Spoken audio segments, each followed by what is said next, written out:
In this lecture, I'll give an overview of misuse-oriented external cybersecurity threats. That is to say, threats against confidentiality, availability, or integrity, as opposed to more general threats. I'll categorize these into four areas: cybercrime, espionage, hacktivism, and cyber war. But note that the lines between these categories can be very blurry. These represent a large number of potential threats against individuals and organizations. Threats from a diverse set of actors with a variety of motivations. For this discussion, all material is based on publicly available information, based only on unclassified sources. Crime in the cyber domain is pervasive, as one would expect given the anonymity and low perpetration costs associated with cyberspace. Data theft, fraud, identity theft, extortion, and various forms of organized crime flourish in cyberspace, and many of these risks directly affect individuals like you and I and the organizations we represent. Data breaches are a major risk for organizations due to the many uses of stolen data. As will be discussed later, data can be stolen for purposes of identity theft, espionage, extortion, hacktivism, and so on. Data breaches have become so common that in the United States, laws have been enacted requiring disclosure to affected third parties, such as customers whose personal data may have been stolen. According to a 2013 Verizon report, most breaches are not detected by the victim organization, but rather by external parties, such as ISPs or intelligence organizations monitoring for suspicious activity, as well as third-party fraud detection. Many of these attacks are against the retail industry, targeting personal information and credit card numbers, stolen assets that can be sold on the black market. One of the most recent retail victims at the time of this recording is the Target Corporation, which in late 2013 was the victim of an attack against retail stores in the United States. In this case, theft of credit and debit card information, as well as encrypted PIN data, is estimated to have affected tens of millions of customers, numeric estimates of which are still being revised in the upward direction. Perhaps no threat area is more familiar to the average person than cyber fraud, typically perpetrated via email spam, much of which originates in large botnets. We have all been the recipients of emails promising a large windfall if we would simply contact the sender. If you do attempt to contact them and claim the promised money, you'll find that they'll need you to pay a small upfront fee before the money can be released.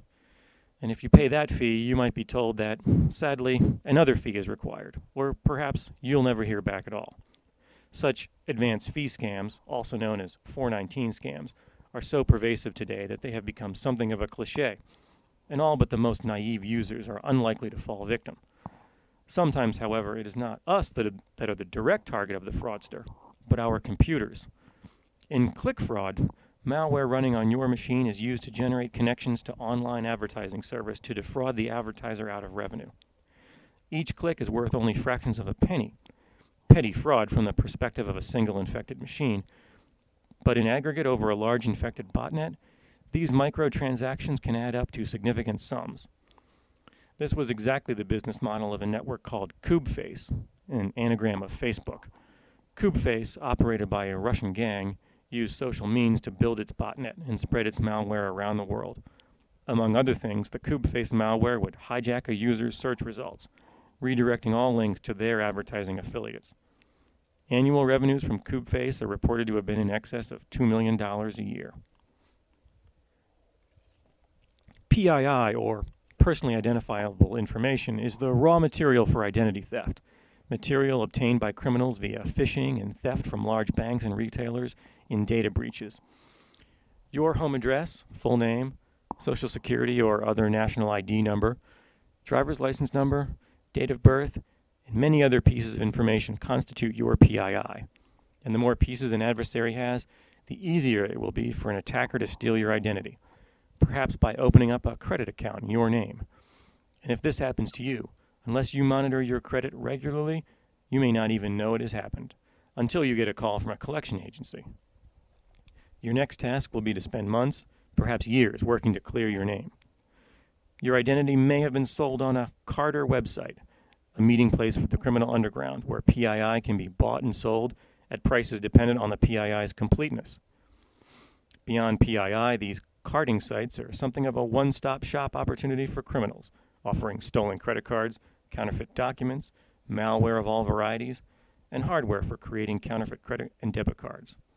To get a sense of the scale of these operations, consider that a 2012 takedown by the FBI of a massive carding operation took 2 years of international undercover work, with resulting arrests in 8 countries. The carding site had stolen data affecting an estimated 400,000 potential victims. As a result of the investigation, 47 corporations, government entities, and educational institutions were notified by the FBI of data breaches to their networks. In cyber extortion, an attack or threat of attack is made against an individual or organization, along with a demand for payment to stop or prevent the attack.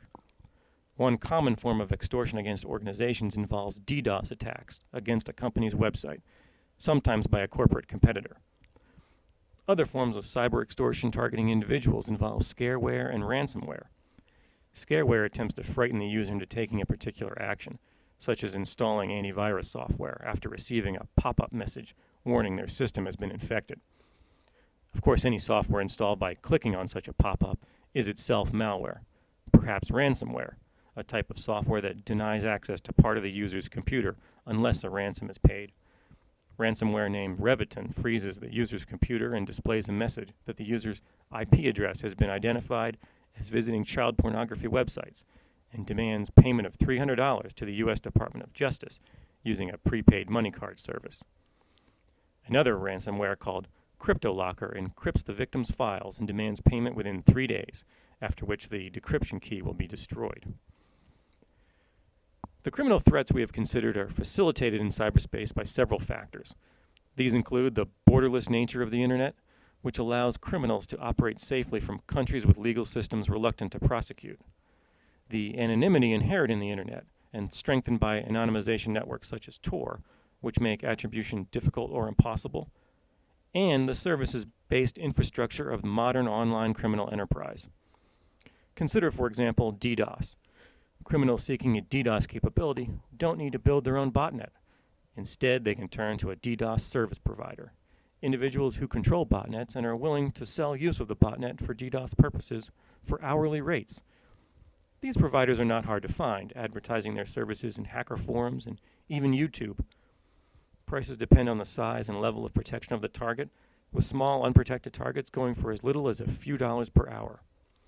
One of the most notorious criminal service providers, the RBN, or Russian Business Network, specialized in ISP services, providing websites that were thought to be bulletproof against law enforcement takedown efforts. Alleged to have links to the Russian government and criminal underground, the RBN is believed to have harbored websites responsible for a large portion of cybercrime of all stripes.